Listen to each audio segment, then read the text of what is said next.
Welcome to the Geek 101 podcast, Retro Review, Revenge of the Sith. So this is how Liberty dies, with thunderous applause. I'm Ariel Rada. And I'm Andy Bowman. And today we are reviewing the 2005 masterpiece, Revenge of the Sith, or Star Wars Episode 3, Revenge of the Sith, to be completely correct here. We are joined today by a very special guest. Andy, why don't you introduce our guest? All right. His name is Daniel, but you might know him better on YouTube as the Portly Gamer. Say hello, Portly. Hello. That's the. I hope that's like the most awkward intro that you guys have ever had, because No, it's It's far from it. darn. Portly is a predominantly a YouTube video creative, correct? Yes. Okay, why don't you tell the audience and me, since Andy is the one who knows you and not me so much. Why don't you tell us what it is primarily that you do on your channel? Well, my channel started off as sort of like a JonTron Peanut Butter Gamer ripoff, and it still is that to a sense, but it's evolved into many things since then. If you watch it recently, you might think it's a tech channel because I've just been bombarded with people wanting me to use their electronics. But mainly I do a mix between game reviews, nostalgia, like TV reviews, tech reviews. Like I've covered like weird, bad movies. It's all mainly centered around video games, but I basically just kind of cover what I feel like talking about and see who will watch it. It's a YouTube version of our podcast, Ariel. Fair enough. So hopefully those who subscribe to Portly's channel and who listen to our podcast have plenty of crossover appeal here. It's undeniable that both our podcast and Portly's channel are incredibly geeky and incredibly nerdy, and there probably isn't anything more geeky / nerdy in entertainment than Star Wars. So of course we are going to talk about that today. It is the 15-year anniversary of Star Wars Episode 3, Revenge of the Sith. We're going to take a look at our thoughts of it back when we were, all of us here, I'd say we're kids or teens at best. So let's take a look first at what we thought about the movie when it first came out. Portly, what age range were you in, and what did you think of Revenge of the Sith back in 2005? I believe I was 17. I was a senior in high school, and I remember this because one of my friends at the time came to school the day after he saw it in all black with a lightsaber on his belt. That's a true story. As far as what I like, okay, so I've always known that the prequels have been considered to be bad, and while I see why, to an extent, my initial impression upon watching Revenge of the Sith back in the day was like, this is the best movie ever. Yeah, I mean, I was 14 at the time, so you're a couple of years ahead of both Andy and I, because he and I are born the same year. But I totally agree with you. I think the exact age range that George Lucas thinks he is making, like the age range he is shooting for in terms of core audience. And I liked The Phantom Menace coming out of it. I really didn't like Attack of the Clones coming out of it.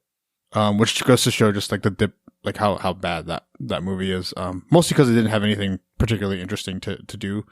But I did really, really love Revenge of the Sith. Even so much as anytime, whatever my most recent Star Wars rankings are, I had Revenge of the Sith over Return of the Jedi, which is a controversial take, or not super, but you know, not the norm. Andy, what are your thoughts, or what were your thoughts back in 2005 when you watched Revenge of the Sith for the first time? All right. So when this came out in 2005 in May, I was a very good boy that year in the school, and my parents allowed me to skip school to wait in line all day to get tickets on opening day and then go on the midnight showing. So this is like one of the first times that I was, you know, that kind of nerd. The waiting in line all day with a group of friends just for tickets to go see it first before anyone else. There was like a little article in the local newspaper about us sitting around playing Yu-Gi-Oh! Classic. Yeah. But it was kind of transcending. It was this amazing midnight release. We'd been waiting. This was the final piece of the puzzle, and it was going to feature heavily my favorite character from the Star Wars animated Clone Wars show, General Grievous, and we're going to get into that. My gripes will be known. But I watched it, midnight. I thought it was just amazing. I loved most of it. And the only Star Wars movie I thought was better than it at that point was Empire. This made a strong impact on me. Wow. Portly, do you remember the first movie you ever midnight released? That's a good question. I don't think I actually started doing midnight releases until like I was an adult, like probably 18 or so. And from what I remember, most of those midnight releases were movies that were not worth midnight releases in hindsight. But at the time, it was just like, oh my gosh, I'm going to go see Spider-Man 3, So that's all I can remember, really. So since you are a bit older, you would have been an adult when, or at least let's say 18 or over, when the time that Andy and I would start doing this. My first midnight release movie actually happened 1 year later with X-Men: The Last Stand. Oh. So imagine my my raging disappointment coming off of like thinking we're going to get this like worthy Sentinel, what you call like the Cure storyline and the Dark Phoenix storyline going into The Last Stand, coming off of how amazing X2 was. And then you come out of that movie and you're just like, well, that was a movie. Yeah.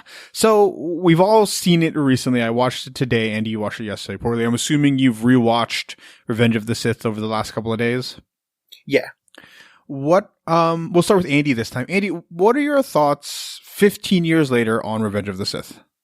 Well, I went through a period where I thought that the entire prequels were all trash and not worth watching. And this time my takeaway for this is much higher. This is definitely the best of the prequels, but also I have to say, for the most part, I was really impressed with Disney Plus, the 4K restoration that they did for Star Wars. Yeah, it's very good. Yeah. Most of the CGI looks good. Some of it hasn't aged well, but most of it looks good. I was surprised there were moments where I got a little bit more hyped than I thought I would, knowing the entire plot beat. And it really puts into context that as a white dude, I can do anything and be forgiven 30 years later. Yeah, I don't know what that feels like, Andy. So you're gonna have to take your word on that one. Yeah. Poorly. Poorly. What were your thoughts 15 years later on Revenge of the Sith? So I've always been of the mindset that the prequels are like at least enjoyable for like the simplest form, like as far as, we're watching some cool lightsaber fights, it's flashy, there's no substance, but at least, there's some kind of value there. I myself, I go through like, before the sequels came out, I went through like all 6 movies. I would watch them and rewatch them like every couple years. So I've probably seen it like 10 or more times. Rewatching it now, my opinion is kind of the same as it's been over the past few years, where it's just like, this isn't great. It's got some very cheesy moments, and the plot, like, this just has some holes in it, but it's still enjoyable, even for like just the memes, where you're just like, man, I have fun. Yeah, exactly. I have like fond memories of this because it's cheesy and it makes me laugh, and it's a good time to just kind of like get together with friends and talk about it. Yeah, so Andy, I was kind of in the inverse position here. I knew how bad episode 1 was, and I knew But I do know that the Duel of the Fates lightsaber fight is incredible. It's incredible. I know how bad Attack of the Clones is. I don't need to rewatch it for that opinion to be validated. But like I said, I really thought that this movie was going to be better, and particularly, I thought that Hayden Christensen wasn't as bad, was passable in this movie than he was in Attack of the Clones. And then now that might be true. He might be better than he is in Attack of the Clones, but God, he's not good at this. He's not. And the way the movie's set up is that I don't think it works from a non-spaceships lightsaber battle type standpoint, from a pure storytelling standpoint. The movie doesn't work unless the actor playing Anakin can get you to care about him. And I think very clearly, just from us like making fun of I hate sand and all of that those really terrible acting jobs, and it's not his fault, right? It's not Hayden Christensen's fault. It's George Lucas's fault for A, not picking a better actor, or B, not helping a young actor be better. This movie is bad, and now it's not so bad that I judge people for liking it. Right? We just had this conversation off air. If you like Attack of the Clones, and Andy, you mentioned that's somebody you know is their favorite movie, like I'm judging you because that movie is terrible. But there is so many cool things that I think a lot of nostalgia hits will give to Star Wars fans that you really can't blame. It's like somebody like watching an old Power Rangers, like the old Power Rangers movie, which we just watched, Andy. Like somebody watches that and you're like, man, I still love that movie because it makes me feel like a kid. Sure, it's not so irredeemably terrible. But yeah, this movie, unfortunately, if I had to re-rank my Star Wars, this is going down below like Return of the Jedi and I don't know. I really don't like The Last Jedi. I'd probably put this above that in terms of personal enjoyment. But yeah, this movie's it's not good. The script is bad. A lot of the acting is bad. Natalie Portman's really bad in this, which goes to show that it's not necessarily the actors. It's everything. But let's skew from the negative here. I think everybody knows that the lines are bad. We'll get into some of those. What is your favorite part of Revenge of the Sith? And I hope we just don't all have the same answer. We'll start with Portly, so if it is the same answer, at least we get the guest's input on it first. Oh man, what is my favorite part? In terms of like anything, like this was cool or this was cheesy, like yeah, what is your favorite thing about this movie? Gosh. I'd have to say how ridiculous Palpatine is just throughout. He's going for it. He's just, it's like at this point, Ian, what's his name? Yes. It's like at this point, he's just like, you know what? This is the last one. I'm getting old. Whatever. Let's just do this. I'm going to give it my all and just be over the top ridiculous. And nobody thought to question it or tell him to stop. They were just like, just let him. He's old. He needs this. And that's what it felt like as a whole movie. Like he just makes like all these weird faces. Like there's scenes like in the lightsaber fight with him and Mace Windu, where if you just pause on his face, there's just these faces that he makes, and you're just like, man, this guy was on something, or he was drinking something, but he was having a good time. Portly, do you know in the Clone Wars series who ended up voicing Palpatine? You know, I actually didn't really watch the Clone Wars. Oh, the new one? Okay. Any of it. Fine. Like, I watched the movie, but I don't remember it. The little mini series by Samurai Jack, Genndy Tartakovsky. That one, yes, I do know, but I don't know who was the voice actor. So Tim Curry voiced Palpatine for a chunk of it, and that fits so well. It does, right? Like you're just imagining like Tim Curry hamming it up. Like, yeah, no, that's they picked that based on Ian McDormand's like his acting, especially in that "Oh, I'm so weak, Anakin, help me" sequence. Man. He is. Do we think that George Lucas gave any acting notes to any of the actors in this movie? Oh, I fully believe he did. You think he did? Yeah, I fully believe he was like, all right, Christian, you're smoldering, all right? I've heard tell of these Twilight books. I want you to read that and imagine yourself as Edward. Sidebar, I don't think George Lucas literally knows I don't think he knows about any pop culture that's not Star Wars. Oh, see, I think he does because he has kids. Yeah, but he doesn't. So here's my thing. Throughout the prequels, you get the sense that whoever wrote these movies has no idea how, one, movies are made today, and two, how normal people act and talk or feel. So I just think he's just kind of in this, like, it's like it's the yes man effect, right? Where everybody just kind of I don't think, because there was a thing when George Lucas got honored by the Academy, they asked him who does he want to perform at his ceremony, and he said, "Oh, I don't know. We'll have my daughter pick somebody." And then they picked her favorite band, which was Maroon 5, and they sang "She Will Be Loved," and it made no sense for George Lucas. There's not a chance that he knows about anything other than managing his property and the technology behind, like, ILM and stuff. I just don't think he has any sense of what real life anything is. You think he pays attention to his kids?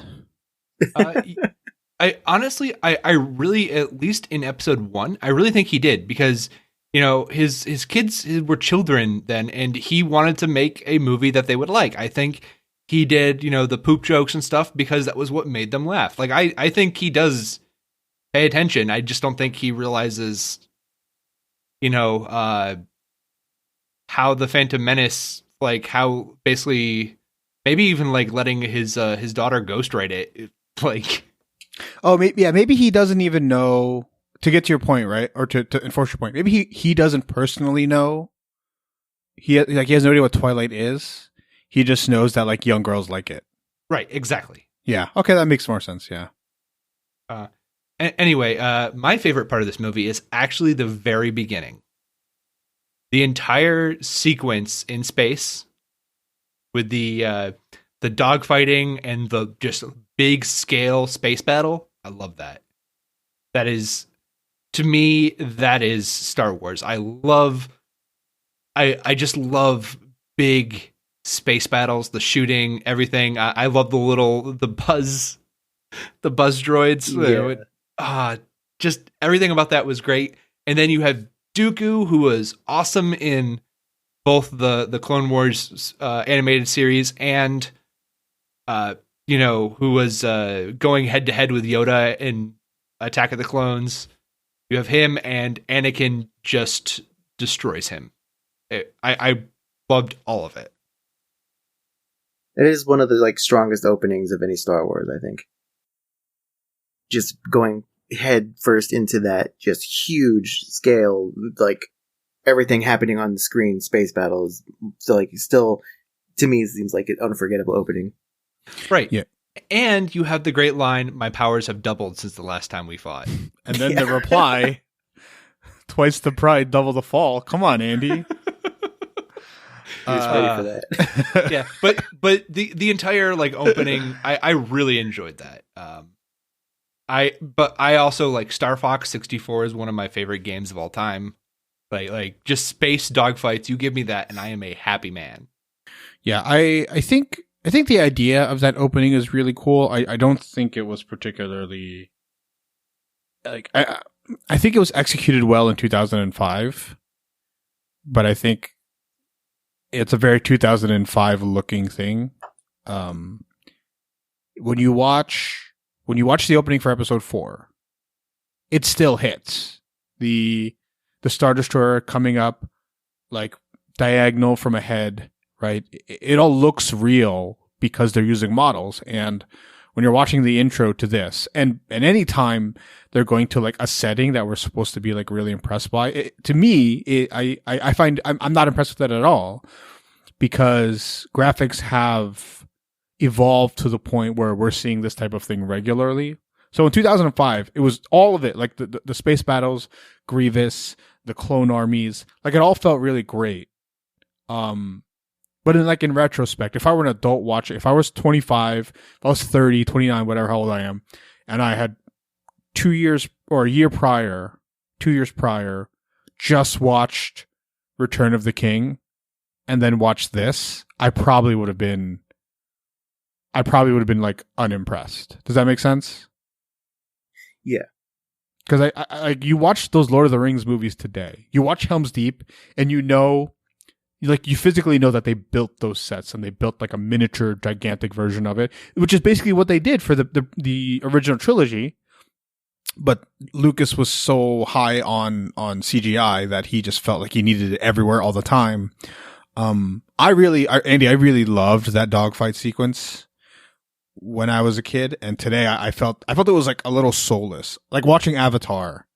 Like if you tried rewatching that on TV, it just doesn't hit like it did when you first saw it and didn't see anything like it, and two, like in the theater, I'm sure that space battle hits a lot better. Yeah. Now I will also say, Ariel Portly, I went to theaters to see this movie 3 times. There are 2 movies that I've seen that many times in theaters. Did you guys go multiple times to see episode 3? I don't remember. I might have seen it twice. I actually don't really go to movies to see a movie a second time very often. Yeah. And that's why I remember this. Like I usually, like once I watch a movie, I'm usually good. But I got dragged by different friend groups and stuff. And I will just say, like, I just remember especially the opening being like one of the best parts. We're like, no, we have to get there early because I don't want to miss this and I want to get good seats. I think I only saw this once because I don't think that anybody in my friend groups would have wanted to go. I didn't have a ton of like nerdy friends. So it was like me and my uncles who are nerdy. And if they couldn't go, then nobody would go with me. The movies I've seen multiple times: Pacific Rim 4 times, Logan 3 times, The Force Awakens I went twice and then went again it was just because it's Christmas break, right? And I fell asleep the 3rd time because we went to like a 10 a.m. showing. I think that's it. I think it's just those 3 movies that I've seen multiple times. But my favorite part of Revenge of the Sith, besides the Anakin, Obi-Wan, Mustafar fight, is, and this ties into my next question for you guys, it's the Mace Windu fight with him and Palpatine. Because if you read the novelization, which I did as a kid because I was a huge nerd, it posits that Palpatine actually loses that fight.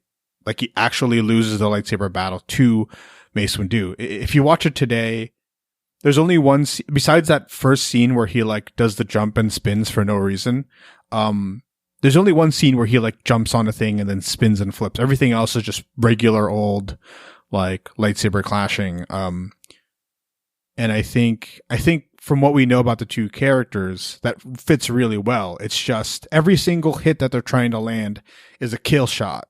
And it's only if they can block that kill shot can they survive this fight. So my question to you guys, in terms of like a fan lore type thing, do you think Palpatine loses this fight on purpose, or do you think Mace Windu actually beats him? That's a good question, because like with the fight that Palpatine puts up through like any other Star Wars movie where you see him fight, it seems like he wouldn't go down to Mace Windu like that. I feel like with how evil he is with scheming and everything, like he had to know Anakin was like on his way. It was all probably orchestrated and part of his plan, I would say. Yeah, I mean that's certainly one way I think the main way to read it. Andy? I think taking just solely on the movie, I think he took the gamble to make Anakin fully on his side. I think so. I do think he would have lost, and he knew he would have lost if it kept up. But I think he needed to like take that extra gamble to pretend to be a little weaker and vulnerable to make Anakin choose at that moment. Yeah, I think that's probably an interesting way to put it. Where he knows that he can't win this like lightsaber battle, and he has to do it anyway to get this guy on his side. I like thinking that he loses because I think so. I was a huge nerd in Star Wars lore, and the quote unquote like lightsaber battle rankings, like historically in the temple, for the longest time, for years and years, it was Yoda at the top, Dooku at number 2, and Mace Windu number 3. Dooku leaves the Jedi Order, and Mace Windu kind of becomes like the de facto leader, like the active leader, while Yoda is kind of like the spiritual leader. And there's plenty of lore about Mace Windu's like fighting style, where it's just like he like borderline taps into dark side powers when fighting, where he's kind of like an adrenaline junkie when he's lightsaber fighting, where he just pummels and pummels and pummels and pummels, feints, pummels, and then the whole point of his fighting style is like he understands exactly when in the fight something needs to happen, an attack, a block, or whatever, and he finds the shatter point in that fight and he wins it. And so like the lore is that there's no way for Palpatine to fight him and fake losing, because he knows that if he tries to fake it, he will die. And so like maybe he has, you know, like the fight with Batman, where it's like fight like you're trying to kill me because you won't stand a chance otherwise. And so that's just like one of those questions that I really, it's an unanswerable question, and I'm sure George Lucas has an answer, and I'm sure it's idiotic. But yeah, I really like that thought there. Here's another question. Does Obi-Wan know? Do you think Obi-Wan knows about Anakin and Padme before the end of this movie? I feel like he has to know something's up. Maybe not to the extent, but like he's not stupid. And I feel like despite trying to hide things, Anakin and Padme don't do the best job. No, they're pretty, like it's pretty like they don't do it. They don't try to hide it at all, really. All right. So, yeah, I'm going to say he has to know something's up because he goes to her, right? Obi-Wan and Padme don't have a relationship. That makes me think like, oh yeah, he can tell her anything. No, he goes to her to talk about Anakin killing younglings for a reason. He knows something's up. Well, even before that, when Anakin shows up after the whole kerfuffle about not making me a master and putting me on the council, and he goes there and he's like, Obi-Wan's been here, and she's like, yeah, he's worried about you. Like, I think that was the giveaway. Yeah. Mm-hmm. Do we, by the end of this movie, do you think this is a 2-part question. Did the films do a good enough job investing you into Anakin and Obi-Wan? Or were you invested enough with Anakin and Obi-Wan for the end to really affect you? Okay, so I have like a rant in sort sure, of, yeah. We do that here all the time. So it's mostly me, but go on. Yeah. So I remember when I first watched this movie, when he got to the whole scene of, you were my brother, Anakin. It was just very emotional, and it still kind of is, because Ewan McGregor gives a good performance, I think. But yeah, I remember feeling like emotional and got even kind of choked up when I first watched it. But rewatching the movie, or like, this last time I watched it, I kind of noticed that, like, they don't do much together. Like, it's mostly like petty arguments, and it's mostly like they see each other for like a little bit. Anakin's like, but Obi-Wan, I want to be Mr. Cool Guy Master. And Obi-Wan's like, no, child, sit down, You'll have your time. And the thing, and I'm sure we'll probably get to this, but the thing that confuses me and makes me upset about this movie, as I mentioned, there were like plot holes. Like, why does Anakin turn? Like, I'm watching this and I'm just like, what caused, like, I know he's scared about Padme and stuff, but if you sit and really think and watch Revenge of the Sith, you're just like, why did he turn? It was like the slightest inconvenience, and he's just like, well, I'm gonna kill a bunch of babies now, and right, nothing happens, and then he kills a bunch of babies. Like, no going back from here. I'll deal with the consequences later, I guess. And it's just like, come on, Lucas, just like, you tell a story. So I have a theory. Okay. I think Anakin thought Obi-Wan was trying to steal his girl. I think that's part of it, and they never commit. they mention it like in hindsight, where he's like, he was with you, like that whole thing on Mustafar, but that was like kind of the most that I think that they got into it. Right. And one thing about that line, like, you were my brother, they don't feel like brothers. No. No, not at all. Which is funny because last week we talked about Onward, which has almost the a same exact problem. Yeah, it's whoever wrote the script doesn't know what brothers, like what like a relationship like that should actually be like. But Errol, when you messaged me and kind of told me about your feeling about their relationship, I have to agree. And you can go ahead and take credit for that. So So the whole crux of this prequel trilogy, the only way for it to work is if the Mustafar thing is almost exactly the same, right? That fight goes down exactly the same way, except through the last 3 movies, you tell us that Anakin and Obi-Wan are extremely close, and that Obi-Wan spends all 3 movies, right? An older Padawan, whatever. You have that happen in the first movie, but ultimately Obi-Wan teaches him how to be a great warrior, how to be a great Jedi, how to work on his skills. But since Anakin is too old to be a apprentice, and Obi-Wan is too young to be a master, or is just a very new master, like, he doesn't understand how to be like a father figure. And so poorly, Andy, you would remember this throughout the whole, in both episode 2 and episode 3, they tell us over and over and over again that Anakin is always saving Obi-Wan. And yet, like, by the Mustafar fight, you're like, how is Obi-Wan going to win this? Like, it doesn't make any sense.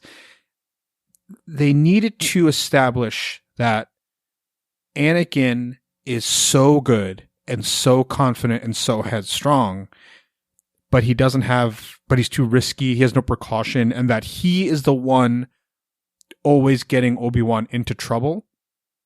And so when Anakin is like, yeah, but I saved you 5 times. I was like, yeah, but 5 of those times, or what is it, 9 times, all 9 times, it's your fault that I needed to be saved. I was covering for you. And so it would make sense where, like, Obi-Wan's trying to keep this kid in the Jedi Order because his master died over it, right? Qui-Gon dies to get Anakin into the Order. And so he keeps covering for him, and he keeps like a great, like a dad who's a great coach, but not a great, like, father figure, where it's just like, man, I taught you how to be a Jedi, but I didn't teach you, or I taught you how to be a warrior, and I taught you how to use the Force, but I didn't teach you how to be a Jedi. And so since that relationship, that kind of confidence between a father figure or a mentor and a mentee, right?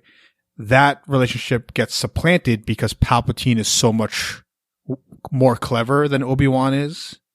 But like you said, they're not brothers. It just makes it seem that, like, Obi-Wan is a superior and is not a particularly great superior. And then in the final act, he slashes him to bits. And he somehow manages to chop off his legs and his arm, like, perfectly straight. Well, hey, in one slash. To be fair, he had the high ground. He did have the high ground. Apparently, like, they didn't know what the height difference was going to be in that scene, but it's comical now when you watch it. It's the only part of that scene where you're just like, this doesn't work at all. But yeah, I don't think the movie does a good enough job. I think it tells us, right? It wants you to believe that is why this is happening. That Anakin's feelings, and Obi-Wan's failings are the reasons why we're all here. There's a lot of great ideas in this. I just don't think that they're executed well. Yeah, it kind of feels like a show don't tell kind of thing, where kind of like you're saying, like they tell you that Anakin is this great Jedi who's gotten more powerful, and he, you know, he wants to be on the council and all that stuff because he feels like he's more powerful, but at the same time, I can't recall any examples of like this power. No. Like if you look at the original, you know, the original trilogy, you can see Luke like evolving and learning and stuff, and he gets more powerful, but he still has his weak points. And, you know, controversial, but you look at the sequels and you can see, you know, Rey learning and growing, but whatever, you know, even if it's super fast and she's suddenly a master later on, whatever it is, you can see the evolution. But with Anakin, like, you don't really see him do anything other than, oh, I can swing lightsaber good, and that's all you see him do. And it's like, okay, well, why is he powerful? Like, why is he this threat? What does that? Right. And what does that mean? And I feel like they were probably maybe relying too heavily on the backstory of like the Clone Wars maybe back then to kind of be like, oh, this is when all the cool stuff happened and he got better. And it's like, well, you know, 80% of people who are watching this movie don't care about Clone Wars and they just want to see this movie. Show us what's happening in this movie. And they didn't. Yeah, even the scene in the first, like in the hangar, right? When they like crash land into the hangar, Obi-Wan is the one who flies out and ejects out of the cockpit and starts attacking. And like Anakin's ship is the one that like lands and skids, and he takes off his seatbelt and he climbs out. And you're like, shouldn't it be the other way around? That Anakin is this one who's just like, you know, this crazy, like powerful, like the scene with the buzzer droids, right? Where what if like the buzzer droids are attacking Obi-Wan's ship and Anakin just like force blasts them off the top of the ship? Like, there are so many ways to establish the fact that Anakin is powerful, and the only thing that they do is show us that he beats Count Dooku. Yeah. And like, cool, right? But right, I mean, Anakin's powers have doubled. I mean, which is impressive because he's able to beat him with the one lightsaber. That's what it means, Andy. He doesn't need two lightsabers now. He only needs the one. My powers have doubled from 7 Force to 14 Force. Yeah, 7 midichlorians to 14 midichlorians. Speaking of more than one lightsaber. Yeah, Andy, why don't you tell us about your General Grievous issue here? Okay. In the animated Clone Wars miniseries by Genndy, Grievous is a man who makes grown Jedi wet their pants in fear. And this is before he gets lightsabers. Grievous is a general who comes down, and all the clone troopers and Jedi are terrified to take him on. It is built up. Yeah, he takes on a master and 3 knights at the same time. Right. It is built up as he is a combat genius. He is somebody who can just take out Jedi. He is somebody who just knows how to kill Jedi. Then in this movie, he has a slight cough, and he is called a coward. He is just a guy who runs away at the first sign of any kind of danger. And then he gets completely punked by Obi-Wan.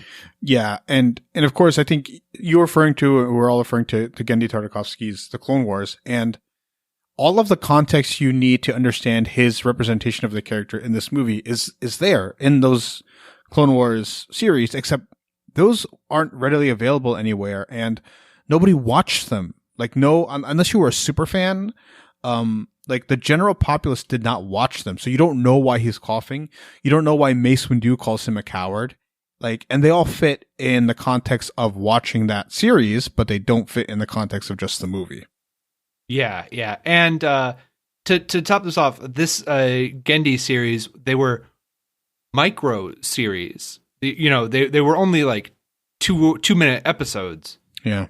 Done in commercial breaks between real shows. So in order to watch these, you actually had to really do your homework to figure out when Toonami was airing them. Yeah, it's really annoying, I think, because when you watch Grievous be a quote-unquote combat genius, he understands like the forms of lightsaber combat, and since he's like a robot, he hits so hard and so fast that it doesn't truly matter, right? Like that the Jedi can kind of see the hits coming. It would have been really cool because in the lore, I don't know if you guys know this because I'm a huge like Star Wars lore. I was for a little bit. In terms of lightsaber combat forms, like most people find one and they stick to it. Obi-Wan was a unique case because he had almost mastered form 4 or 5, which is basically like the flying acrobatic form that you see Anakin do all the time. He decided to switch because that's what got Qui-Gon Jinn killed. He saw that the Sith were coming and he realized that you can't be the aggressor and it leaves you too many openings being a kind of acrobatic lightsaber fighter. And it works right with droids and blasters and clones because you can deflect and you can dodge and whatever. But in terms of lightsaber combat, you want to be the guy like he's like a defensive guy.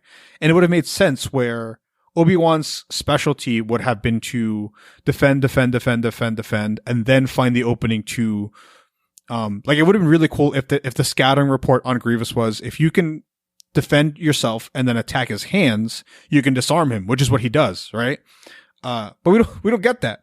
I had to make that up in my head for that to work at all.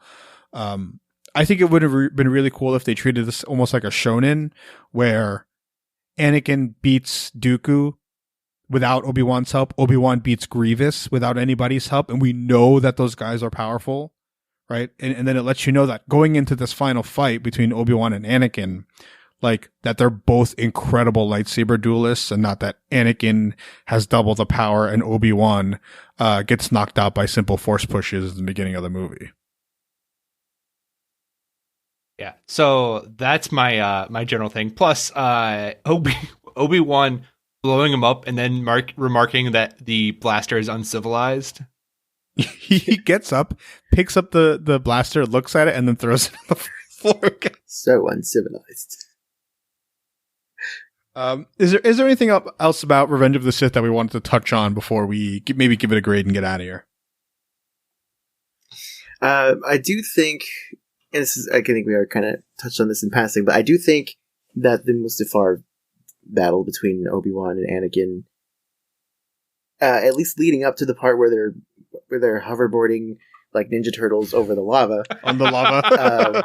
I think that fight is a good fight. Like it's choreographed well. It's really hard to take it seriously when they're both like force pushing each other's hands in the air, because you just picture these actors who are just like, this is what we're doing. We're being paid. We're like, it's silly, but I think that it's a strong fight, and the song that they've made to accompany the fight is one of the strongest songs in like all of the Star Wars soundtrack, in my opinion. Yeah. And talking about that fight, though, this is one of my biggest nitpicks about this movie. The fight starts, then we cut to Yoda. then it cuts back to the fight, and it continues. Then it reaches another crescendo, and then we cut to Yoda fighting Palpatine.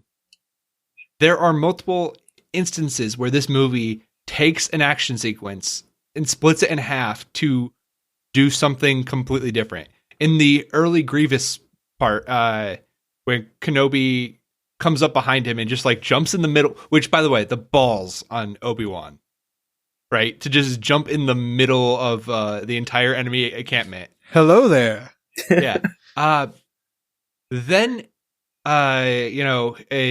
Grievous gets on his little wheel and runs away, and Obi-Wan gets on his battle lizard and chases after him. And then it cuts to the tale of Plagueis the Wise. There's no reason to do that edit. There's no reason to cut away from the action to talk. Instead, Lucas should have let the entire sequence play out and then cut to Plagueis. But there's just so many instances where the action is actually undercut by a literal cut in the film. So I have a question here. I always wondered why in the world does Yoda just leave that fight with Palpatine? Like he got beat, dude. But he's on the ground and he can clearly get up. Yeah. But he just runs and he says I lost. But he didn't. He just he fell. But here's my theory, Andy. Poorly. Mm-hmm. Palpatine has the high ground. And Yoda knows. Yoda's smart enough to know that when the enemy is just, on a higher altitude, you just run. You just get out of there, man. You skedaddle, otherwise you're going to lose 3 limbs. Wouldn't it have been great if Yoda said something about that early? He's like, well, Anakin, you beat Dooku because you had the high ground. The high ground is always... Or if that's one of Obi-Wan's continuous lessons, was like, well, see, Darth Maul underestimated me because he had the high ground or something, because Obi-Wan beats Darth Maul from the low ground from a way less advantageous position than Anakin is. Yeah, they needed to fix that somehow, some way, but alas, they didn't. So I have a couple of funny other things here. Padme says she's pregnant. And then she's like, the queen won't let me be a senator anymore. And if the Jedi find out it's yours, you'll be expelled. And I'm like, wait, so she just can't be a senator because she's a mom? Well, yeah, Ariel. we know that women can't win elections. Gosh. I think maybe it has more to do with she has a secret marriage. Oh man, with a Jedi too. That's gonna be a mess in paperwork. Yeah, but she says it. She says it afterwards. If she said, if they found out that the child is yours, then I won't be able to run to be a senator, and you'd be expelled. But they don't. They very clearly say she can't be a senator, and if it's Anakin's baby, he'll be expelled. And also, what if they just didn't know who the dad was, and they just think she's some floozy who had a random baby daddy with a one-night stand? Would she still be allowed to be senator at that point? Maybe that's what it is. Where are the Republic morals here? Look, I'm just saying, the person who should have taken responsibility would have gone Misa the father, right? All of a sudden, that solidifies the Gungans and the Naboo. This could have been a beautiful opportunity, but instead she just lost the will to live. So bad. Number one. I love how she's so confident. I'm not going to die in childbirth. I'm like, is that just a thing that just doesn't happen anymore? Just women don't die in childbirth. She lost the will to live. It's like the 8th leading cause of deaths in the hospitals and birth. What are it's called? Birthplaces. Your parents were so disappointed in you that they lost the will to live. I know. She's you know what? Screw these kids. My husband killed some babies, so I'm out. I'm not gonna take care of these. Obi-Wan, you're up. He does. It's such a dark turn. It's literally, I want to save my wife to I'm gonna kill a bunch of children. I know. She won't be ashamed of this. This will only turn out great. Oh, it's so bad. The makings of it are in theory, it works really well. But in execution, of course, it's no bueno. Let's give this a grade. We've been here almost an hour. Andy, what would you grade Revenge of the Sith now that you've? This is so hard because I enjoy it, but I know it's a C- film. I know that, but I can't give it that. I can only give it a B- because I enjoyed so many parts of it, but not the whole. Okay, so C- for you, Andy. I mean, B. Was it B-? It B-. There are so many parts taken out of context that I just enjoy by themselves. Especially if you put on mute and you don't listen to any of the dialogue. Yeah, it's very style, no substance. Poorly, what would you grade out Revenge of the Sith? I'd have to give it just to even C, just because, like, it is fun. It has its moments. Like, it has, like, we're laughing now about it because but the thing is, like, that wasn't intentional. It's like, yes, I have this fondness of it. Yes, I'm going to watch it, every year, every 2 years, whatever. And I'm going to have a good time and talk with my friends or laugh about the memes. But it just, like, it was supposed to be better. It could have been better for all we knew.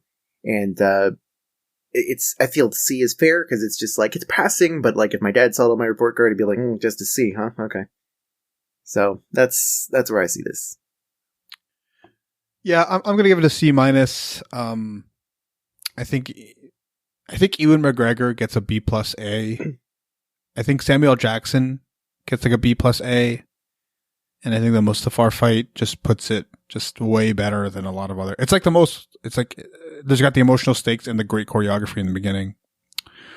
But man, the script and Anakin's acting is just so awful. It's so bad.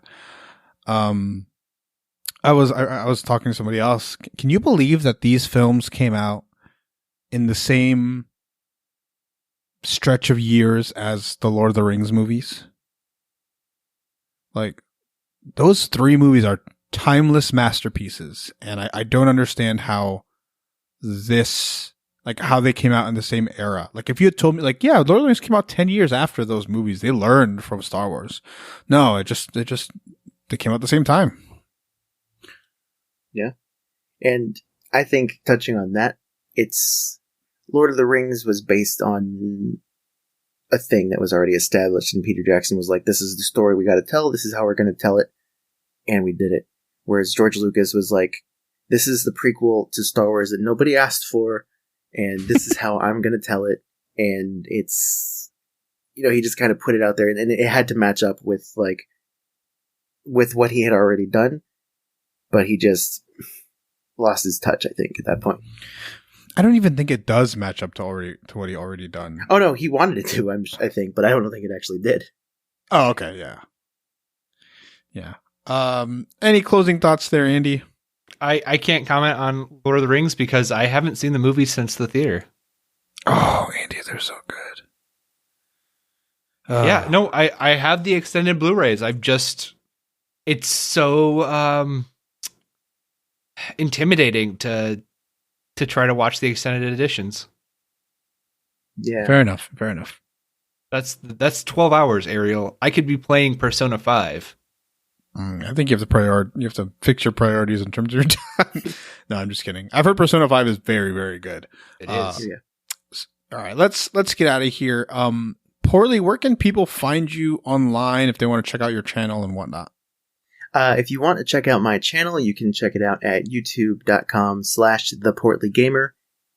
That's where you can see all of my shenanigans. I'm working on some other videos. I'm telling you right now, if you're going to be a new subscriber, one, I appreciate it. Two, be prepared for an onslaught of keyboard and mouse videos because that's what I'm got to work on right now. But I'm also working on some other non-tech stuff that you guys should enjoy.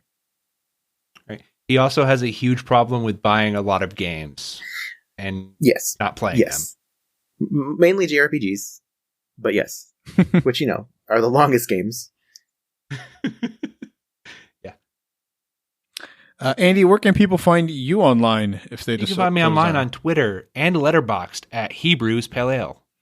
All right, you can find me at Dread Pirate Roddy. You can find us in this show at Geek 101 Podcast on Twitter and Facebook and Patreon. Email us geek101pod@gmail.com. That's all we have for today. Class dismissed.